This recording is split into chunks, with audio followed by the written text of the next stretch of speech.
وہ فوری خوشی، جذبات اور خوف کو کنٹرول کرتا ہے۔ جب انسان کسی لت میں مبتلا ہوتا ہے تو ان دونوں حصوں کا آپس میں رابطہ کٹ جاتا ہے، یعنی لمبک سسٹم حاوی ہو جاتا ہے اور منطق پیچھے رہ جاتی ہے۔ بالکل۔ اب جھوٹ اور سچ کا تعلق یہاں سے شروع ہوتا ہے۔ مطلب اگر میں دفتر دیر سے پہنچوں کیونکہ میں رات دیر تک فون پر ویڈیوز دیکھ رہا تھا اور باس کو جا کر کہوں کہ ٹریفک بہت تھی، تو یہ چھوٹا سا جھوٹ بھی دراصل میرے دماغ کے سرکٹ کو نقصان پہنچا رہا ہے۔ بالکل ایسا ہی ہے۔ جب آپ جھوٹ بولتے ہیں، چاہے وہ کتنا ہی معمولی کیوں نہ ہو، آپ خود کو حقیقت سے کاٹ رہے ہوتے ہیں۔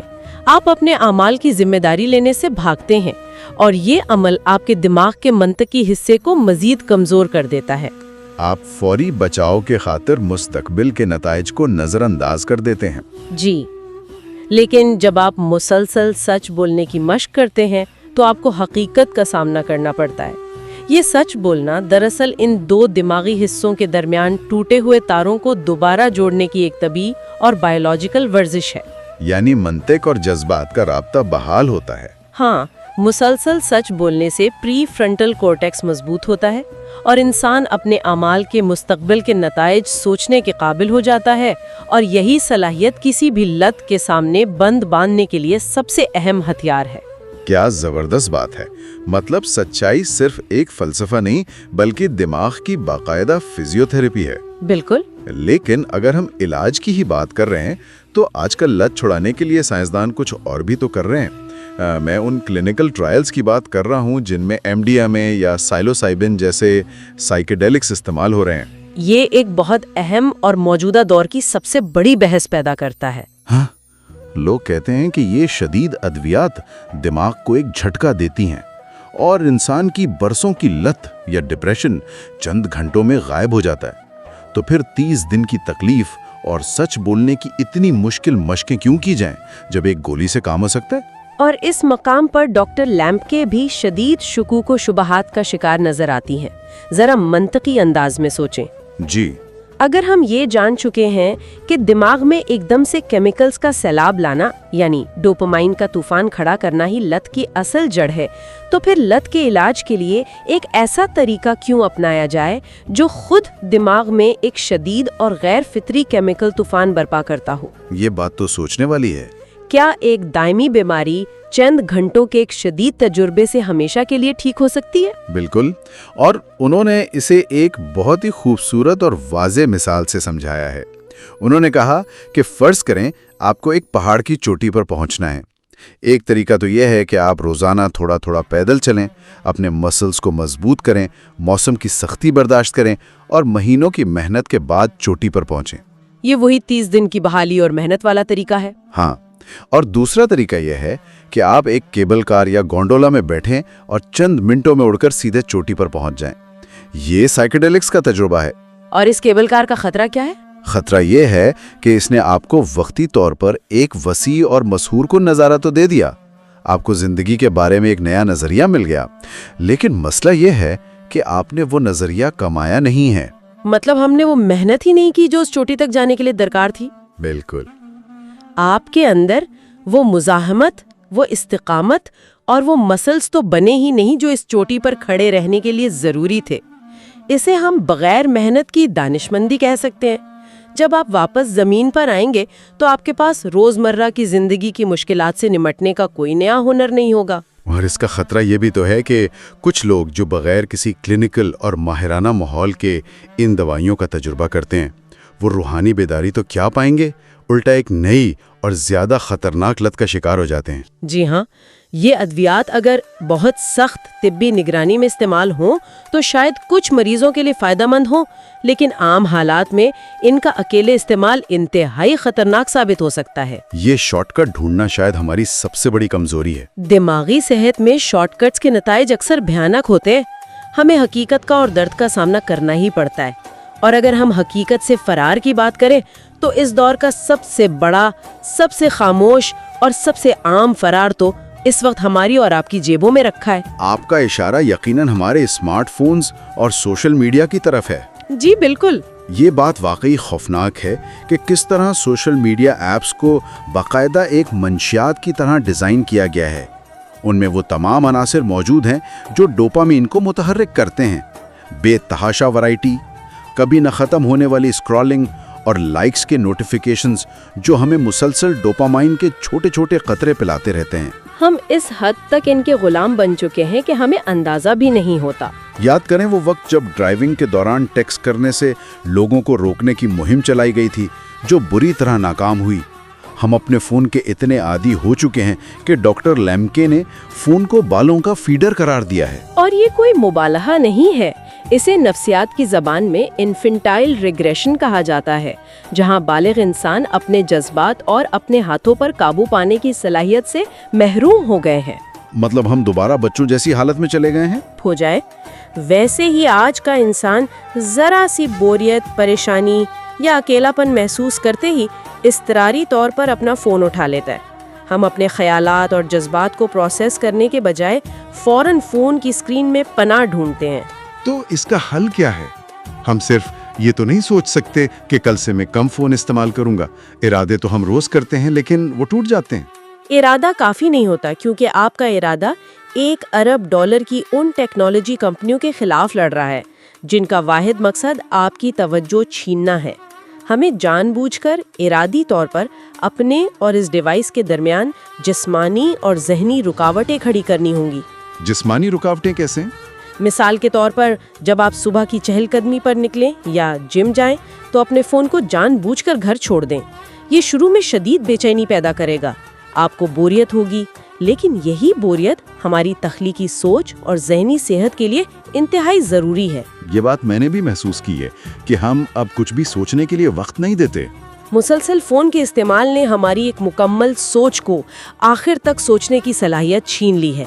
جیسے ہی کوئی خیال تھوڑا سا پیچیدہ ہوتا ہے، ہم گھبرا کر فون چیک کرنے لگتے ہیں اور وہ تخلیقی عمل وہیں ٹوٹ جاتا ہے۔ تو اس سب کا مطلب کیا ہے؟ اس پوری گہری اور طویل بحث کا نچوڑ کیا نکلتا ہے؟ نچوڑ یہی ہے کہ ہمیں اپنے دماغ کے ترازو کو متوازن رکھنا سیکھنا ہوگا۔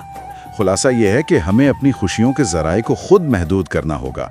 یہ جدید دنیا ہمیں ایک ایسے سیلاب میں بہا لے جانا چاہتی ہے جہاں صرف لطف اندوزی ہو، لیکن ہمیں زندگی میں تھوڑی بوریت، تھوڑی خاموشی اور تھوڑے درد کو برداشت کرنا سیکھنا ہوگا۔ بالکل، کیونکہ جب تک ہم اس درد کو گلے نہیں لگائیں گے، ہم زندگی کی چھوٹی، سادہ اور حقیقی چیزوں میں خوشی محسوس نہیں کر سکیں گے، جیسے ایک کپ چائے کی خوشبو یا کسی دوست سے اچھی گفتگو۔ ہمیں اپنے ارد گرد کے موجودہ لمحے سے جڑنا ہوگا۔ یہ بات بہت سکون دیتی ہے۔ اور روزمرہ کی سطح پر ایک ایک دن کر کے جینا ہی اصل حکمت ہے۔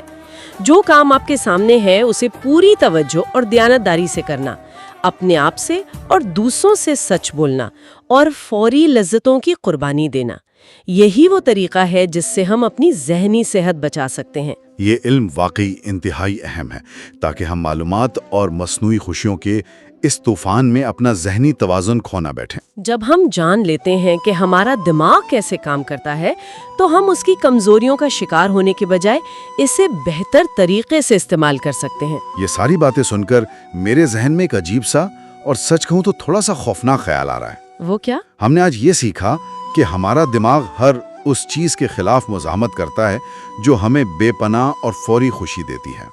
وہ توازن برقرار رکھنے کے لیے فوراً درد کا پلڑا بھاری کر دیتا ہے۔ اب ذرا آج سے 10-20 سال آگے مستقبل کا تصور کیجئے۔ جی، جب ورچوئل ریالٹی اور مصنوعی ذہانت اتنی ترقی کر جائیں گی کہ وہ ہماری ہر چھوٹی بڑی دیکھی اندیکھی خواہش کو پلک جھپکتے ہی مکمل حقیقت کے روپ میں پورا کرنے لگیں گی، تو تب ہمارے دماغ کے اس ڈوپامائن سسٹم کا کیا بنے گا؟ یہ واقعی ایک ڈرا دینے والا سوال ہے۔ کیا ان لامحدود خوشیوں کا بوجھ انسانیت کے ارتقاء کو ایک ایسی جانب موڑ دے گا جہاں ہم مکمل طور پر بے حیث، لا تعلق اور اداس مخلوق بن جائیں گے؟ کیا وہ درد، وہ بوریت اور وہ تکالیف جن سے ہم آج جان چھڑانے کی ہر ممکن کوشش کر رہے ہیں، کل کو ہماری انسانیت کی بقا کی آخری اور واحد امید بن کر رہ جائیں گی؟ اس پر ضرور غور کیجیے گا۔ آج کے اس تفصیلی جائزے میں ہمارے ساتھ شامل ہونے کا بہت شکریہ۔